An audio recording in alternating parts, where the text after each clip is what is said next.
Кадеты 4-го курса Горского кадетского корпуса сражаются между собой. Звук как от настоящих выстрелов, вот только на вооружении у бойцов автоматы совсем не настоящие, а лазерные. Определить победителя помогает специальная полоска, которую каждый участник одевает на голову. Загорелась лампочка, выходишь из игры. На стадионе корпуса разворачивается тактическая игра «Захват флага». Я ранен!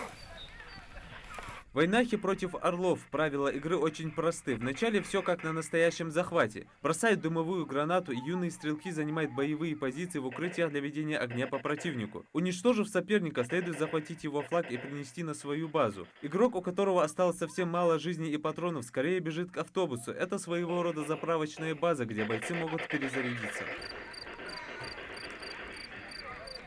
После ожесточенной битвы боец из команды «Орлов» виднеется с флагом противника, и на этом перестрелка прекращается. «Орлы» не оставили шанса войнахам. Такого рода соревнования в кадетском корпусе проводятся часто, но с новыми автоматами захват флага стал куда более интересным. Данная игра мне очень понравилась, так как эта игра очень развивающая и обучает кадетов, как действовать в дальнейшем боевых условиях. Благодаря сплоченности мы победили, так как мы действовали сообща и кооперативно.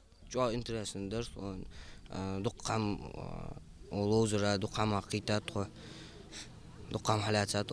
Это последняя игра перед отдыхом. С сегодняшнего дня кадеты уходят на трехмесячные каникулы. Однако времени на отдых у кадетов все же будет мало. Впереди их ждут занятия, среди которых даже альпинистская подготовка. Сегодняшнее мероприятие было показано детям для такой цели, чтобы привить навыки к любви к оружию, к тактической подготовке, огневой подготовке. И вот эти все элементы, то, что они получили теоретические знания, мы сегодня, в принципе, практические знания здесь отрабатывали. Вот. Это оружие нам были подарены в дар Союзом ветеранов-десантников.